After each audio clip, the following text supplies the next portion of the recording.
first things first, Chris Broussard is back with us. You see me over there, Chris? Yes. Oh, yes. We're talking about glasses. I didn't know that CC had incredible vision.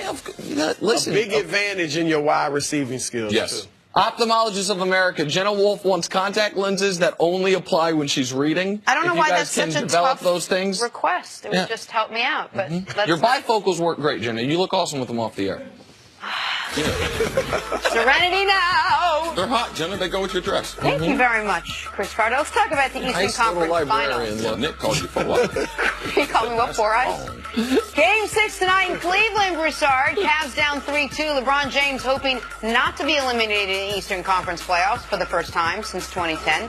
Chris, what do the Cavs need to do to stay alive tonight against the Celtics? Look, we all know what the formula is. Number one, play Kyle Korver a little bit. All right?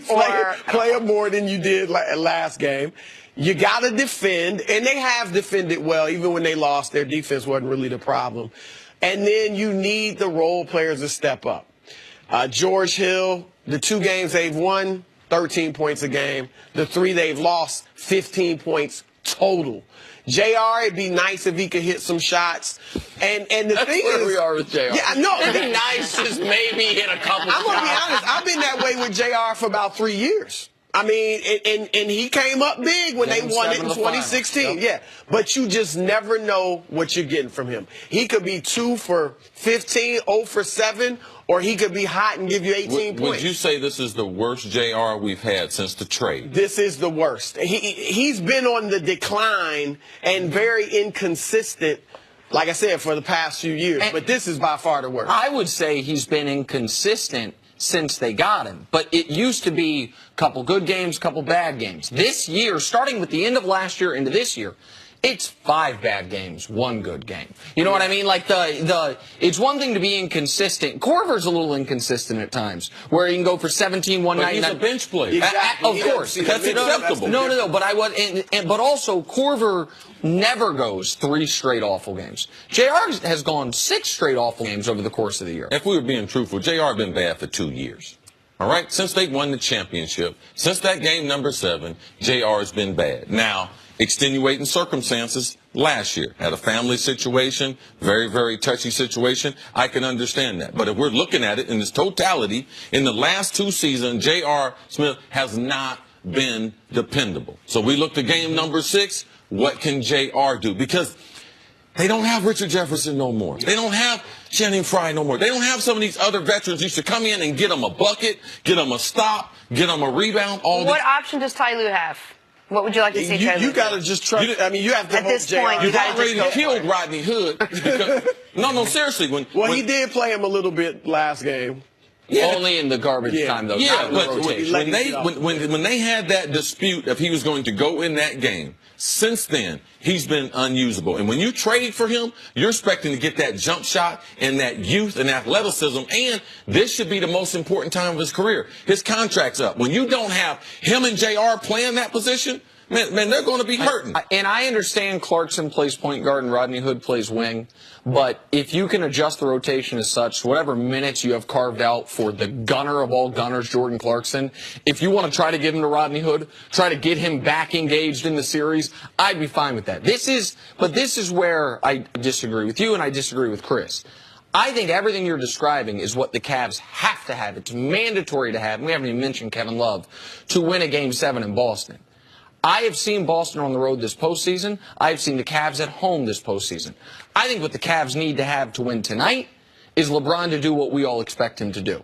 I think, can they win tonight with no role player scoring 15 points? Well, they won games 3 and 4 in Cleveland with no role player scoring 15 points. They didn't score 15, but you had a number of guys between, 9 and 13. Well, I mean, listen, he's going to need a little bit of help. Well, they can't win the game with 60 points. I understand that. But in an NBA game, guys are going to score to some level. Like it's very, very rare that we see a guy go for give me the number LeBron's going to go for tonight. 39 points.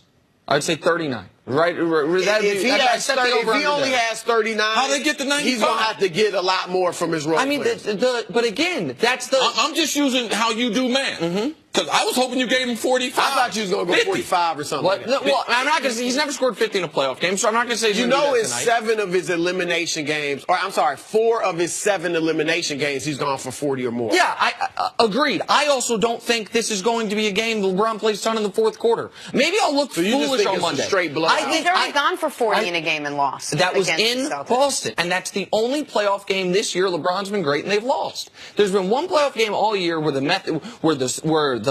manner was anything other than just LeBron be great and we'll figure it out. Like, now, am I baking into it? Yeah, that Kevin Love will score some points, that George Hill will make 0 baskets. Sure, they're at home. They've been better at home. JR's been better at home, and the Celtics have been far worse on the road.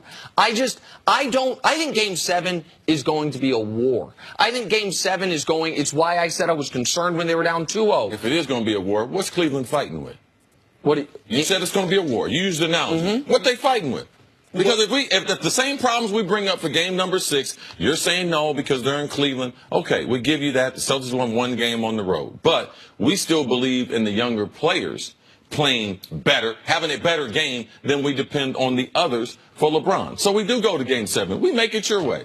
Everything you guys are saying about Game 6, I believe applies to Game 7. I think they have to have George Hill step up. I think JR has to hit a couple shots. Korver's got to be a big player. They have to have a thin, shortened rotation of only guys you can trust. I believe all that applies, and they have to play the level of defense we haven't seen them play in road playoff games. The level of defense they played Game 3 in Cleveland, where LeBron's flying around the court setting the tone defensively. That's what I think they'll need Sunday. This is what I refuse to do. I refuse to set myself up that if they lose tonight, if they play like the Cavs I've seen play for over 90 games, which makes it possible for them to lose tonight, I'm not going to have those who watch the show not prepared for LeBron to lose game number 6 in Cleveland. We're being irresponsible as broadcasters, because there's nothing Cleveland has done that would have us going into this game. You know something? Just bet the house on this. Just bet the house on the Cavs playing at home against the Celtics. No, that hadn't happened. Well, to your point, too, a big question is LeBron going to be tired? Because he was clearly exhausted in Game 5. And I think, look, we all know the track record. 98 games now this season, 15th year, all the playoff games. Now they have 1 game in between games, 1 day. That's a lot different than having 2 or 3 days in between games. So you wonder if that could be a factor tonight, and then if that's a factor if they win in Game 7. So that's a big concern, too. The other thing we should also think about is this could be LeBron's last game in Cleveland, in a Cleveland uniform. I think Cece definitely thinks it is, because whether they lose tonight or not, you believe Boston's winning the series. Boston right now is favored to win the series. And I got that baked into the pressure. So right? So I got that baked in. For the role players? For the role players. Yeah. Kevin Love mentioned it. Oh, yeah, not knowing what LeBron's going to do. It's been weighing on us. Well, it's going to weigh heavy tonight, because tonight is the last game. Wow. Well, and you said, could this be his last game? It all depends on what his motivation is going forward. If his motivation, as they've always said it is to win, like, if that's going to be the #1 factor in his decision this summer, then he's got to leave, unless they make some unforeseen blockbuster trade. Well, they don't have the assets for it. No. They got the 8th pick of the draft and no tradable assets. And I think more and more it's looking like it's got to be Philly. The better Houston plays, I think it makes, does LeBron go there if they're this close to beating Golden State? And even if they're not, if they lose this series, why go west and battle with not just Golden State, but Houston and San Antonio if they keep Kawhi? New Orleans is on the come up. Minnesota. I mean, if Houston does beat Golden State, though, is it Draymond or KD's job to call LeBron from the parking lot and ask him to come there? But assuming he doesn't go to Golden State, you still have it available that he stays in Cleveland, it sounds like. I feel like he's gone. Even if they win, I've been saying all year the only way LeBron stays is if they win a championship. I don't even think that's the case anymore. I don't even think if they win the title, he stays. Well, let me tell you something. If he wins the title with that bag of vagabonds that they got, okay, I'm going to give him 3. I gave him 2 for winning the first. Okay, 6, so right? he had 2 in Miami. I give him 2 for winning with the group of players that he So he's at 4 by Chris Carter, man. Oh, man, absolutely. And if he wins a title this year, he's at 7? They're the worst team in the playoffs, Nick.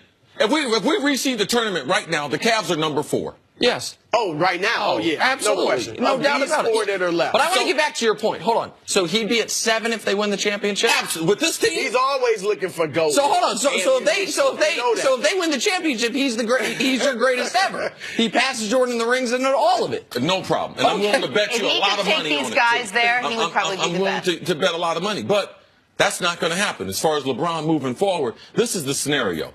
LeBron, look down the bench. Would you sign up for 3 more years with them guys? He's like, no, that's it. Let's go. So where does he go? Or where should he go? I'm going with the young guns, and man, I'm going to Philadelphia. Yeah.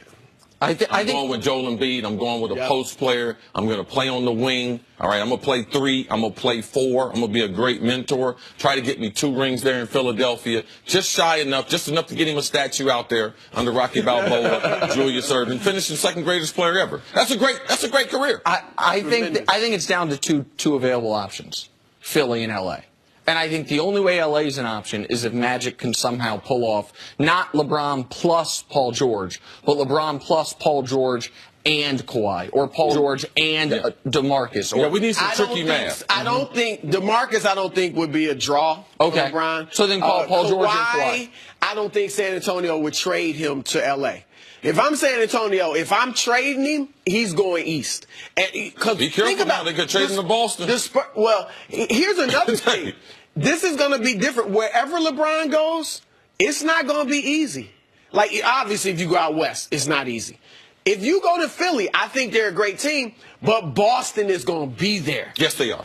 So it's not like no it's easy not path. Be easy. There's no easy path. It's not supposed to be easy. And like I said, LA, to me, if he goes to LA, they don't get Kawhi and they just get Paul George with LeBron.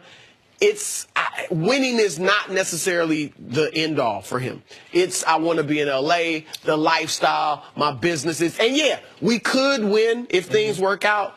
That's why I said, what's his motivation? All right, Chris, stick around. Got to take a break. Coming up, who is to blame for the Warriors being down 3-2? Next on First Things First.